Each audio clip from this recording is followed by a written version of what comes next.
Hello traders, welcome to FreeFX. Today I'm going to discuss a number of things. It's been a really incredible week. We've got lots of things coming up, so please pay attention. This might be the video for you. So what's been happening in the markets? Let's start with today's price action. First of all, we had the non-farm payrolls, and everybody knows it's a really important metric for the US economy, the state of jobs and also unemployment, of course. So there are lots of metrics within that won't have to look at. So just on the high impact point of view, you can see that the previous job print was 384,000, and then what we had today was 372. So it didn't beat the previous print, but the consensus was for a lower result. So we obviously were better off than what was forecast. The unemployment rate stayed the same, and the private payrolls, again, the actual was 381, which is higher than the previous, and it was even higher than consensus. So what that means for some people interpreting that is that the Fed is not going to slow down its rate hike regime because the job situation isn't disastrous. Therefore, they're not too worried about the economy. And while they're not out there trying to cause a recession, obviously, some of these measures might have an impact, and they're monitoring that as well, of course. So it's always worth thinking about the fundamental side of that and how markets might react to something like this, thinking that if things got really bad with the unemployment rate, for example, then there are implications in the way that the Fed is managing its fight against inflation through the tool of interest rates. So looking at the following week, that was today, we have a few things next week. As you can see, very important on the 13th, that's the Wednesday, we have the inflation rate data. So the consensus is that it is higher this time than it was previously, and the core inflation rate is 5.8 consensus, and previous was 6. There's also the CPI from June. Okay, so if I just click on the core inflation there, just to kind of try to sort of explain it in a way that works. It's a basket of items excluding volatile food, and that means that we track this core inflation because it's very important in a sense of how the Fed is going to monitor this. The main metric is the PCE deflator, actually, personal consumption expenditure, but this is very important. So core inflation is one to watch next week. So just going back to the calendar there, we also have the 14th, which is the following day, the Thursday, and we've got PPI, initial jobless claims, continuing jobless claims, and also on Friday we've got retail sales and Michigan consumer sentiment. Okay. Now, the main thing to remember is that what's important here is how we as traders kind of interpret price action, and then as obviously market interprets fundamentals in a certain way, and we don't know which way it's going to go. So we have to kind of be watchful, just to be aware that these events are coming, but there's nothing we can do in terms of trying to second guess which way a particular stock or index or forex pair is going to go. So in my case, I'm just going to show you what happened today with the non-farm payrolls. I'm actually short the S&P 500 because the downtrend hasn't been negated. So I got in with a small position, and I'm basically just sitting on this small position, and I'm waiting for it to get traction. So if I just kind of go back to the 4 hour, which is my favored time frame, the one I use, and you can see that we have been pretty stationary since we dropped down here in the middle of June. We've not really made progress to the upside, and we've not really made progress to the downside.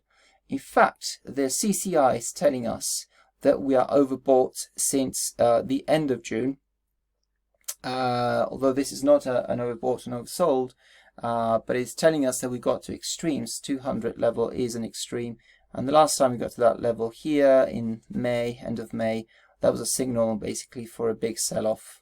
Now, we've not had another sell-off. We actually would expect that to happen soon, so we've peaked to this level again. and we are just sitting on that rejection of that 200 plus on the CCI. I'm just waiting to see what happens. In terms of the actual non-farm payrolls today, we were actually seeing a bit of a mess around here. So if you see what happened at around the time of the release of data, that's the these are the candles. So if I just hide the Bollinger Bands there for a second, you can see that at 1 o'clock, which is, you know, the candle including the 1:30 release UK time, that's basically that's Harper State in the US, New York time. That's kind of the candle there. So you can see that it sort of started above the 1 hour midline of the Bollinger Bands, and then it sort of broke lower. There was a big uptick in the following hour when the US market came on, reacting to that data, pushed it all the way down. The following hour, again, back up past the 1 o'clock candle and above, and then pushed down again, up and down. So we basically ended up the same price as where we started before all that, which is just over that 20 SMA from the Bollinger Bands. So not much progress, and this is the hourly, just to kind of show you the breakdown. Now I just want to kind of talk about what's coming up. We talked about all these different economic data that is going to be scheduled for the next few weeks. I'd also like to point out that we have very important events coming up. So we have the ECB monetary policy meeting happening in July. So that's the 21st of July, and there's a press conference as well. So the 21st of July is going to be a Thursday, the 21st, and that's the ECB. On the 26th and the 27th, so the following week, we've got the Federal Open Market Committee meeting, and that's going to be here, the 26th and the 27th. So again, 21st and then the 27th, 6 days later, we've got the Fed rate decision announcement. Now, in terms of the Fed rate decision, we know what's actually coming up, because if we look at the FedWatch tool from the CME, you can see that for the July, this is the July, we have the current target is 150 to 175. If you add 75 points, that gets us to 225, 250. The expectation for that, as you can see, is 93%.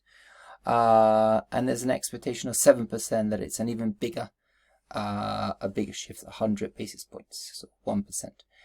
If you go to, that's the July, if you go to the September rate decision, we've got a 66.9% expectation of getting us to that target there. So if we got to 225 in July to 275, so the expectation is of 50 basis points, okay, and 75 is actually 31%. So there's an expectation that the trajectory is going to be lower as we go through the next few rate decisions, and you can have a look at the November one to see that we expect even less, and that's basically what some people say has been playing into this relief rally that we've seen in the S&P today and in other indices as well. And if we look at the daily chart, you can certainly see that we've had a bit of a rally there from the index, from the bottom of the Bollinger Band there on the daily to the midline there, the blue, and then crossed over that. But what's happening is that the volatility is actually draining out of the system. So the actualized volatility, so the actual trading range seen from the ATR, is dropping considerably. So with that said, there's not really been much progress, and the standard deviations on the Bollinger Bands are kind of squeezing through. Now, let's talk about something really important, which is earnings. So I'm just going to go through here. And so what's happening as well, so from next week, Monday the 11th, we've got earnings season. So you can see that we've got a lot of companies there. JP Morgan on Thursday next week, Pepsi on Tuesday, JP Morgan, then we've got Morgan Stanley, Wells Fargo. Then the following Monday, we've got Goldman Sachs. Wednesday, we've got Tesla, and so on and so forth. And then if we go even further down, the following week, and we've got it just keeps going. So we've got Alphabet, so Google. We have I believe there's Netflix in there somewhere. Netflix actually, sorry, on the 19th. So yeah, we've got a load of data coming out. If we look at the actual expectations, I just had a quick look here. For example, Netflix year to date is minus 70% in terms of earnings. If we look at something like there's quite a lot of bad data here. I was looking at earlier, and it sort of shocked me as to how bad it was. We've got like PayPal, so Tesla Motors minus 36%, Amazon minus 96%, Alphabet minus 25%, and there was also Microsoft minus 23%, Apple minus 22%. These are kind of the numbers that we've seen with I think JP Morgan or Goldman, I think is minus 20 something as well. So, these earnings are really important to keep an eye on, because, we can have these sort of relief rallies, but at the end of the day, the fundamentals are not looking great, and, the earnings will reflect that. And think so when, they say selling may and go away. If the summer kind of liquidity is sort of drained, at some point when things start happening again, there'll be some sort of trending environment again, and I think that's the probabilities that it's to the downside. That's why I'm short at the moment. The other thing I was going to finish on is the commitment of traders. So if you're not familiar with this, you can go to barchart.com. Really recommend that. And basically, if you go to barchart.com, you can see all these things that you might want to have a look at. So if you look at the E-mini S&P 500, so futures, you will see the chart with the commitment of traders actually built in. So here's the contracts, and we've got the breakdown here. Now the two charts that you can see are the breakdown. The top chart is the committed traders report, broken into three categories. The aggregated data. We've got the commercials, which is the red. It's always the opposite. Obviously, it's the sell side. And then the non-commercials, large speculators, managed money, so funds and other reportables, and small speculators in blue. So if you look at the large funds, you can see that they're net short S&P, E-mini futures. If you go to the disaggregated data at the bottom there, this chart here, you've got asset manager, institutional, so the green line again, net short since quite a way actually. Sort of started dipping from September of last year, and still going short basically. So this gives you an idea of the commitment of traders, so the kind of mood of the market, what money is doing with this particular asset class. Okay, now just to finish, look at the daily candle here today. There's a tiny doji, so we've really not had much progress. And if you wanted to kind of consolidate that into some sort of I don't know, level, if you like, you could see on the weekly that essentially we've had the 13th of June was setting a level here. In fact, if I just do this, you might see straight away what I'm trying to do. Put a horizontal line there, just at this level here, and I'll just move it down. So can you see how we've basically capped at, what is it, 3921, something like that. We've capped there, so from the 13th of June, we've basically been hitting this level, and we've not really progressed beyond it. So in a way, we could say that although the downtrend has sort of slightly stalled, because in the previous renditions of that, we had an up week, an uptick, and then we had, quite a lot of progress to the downside.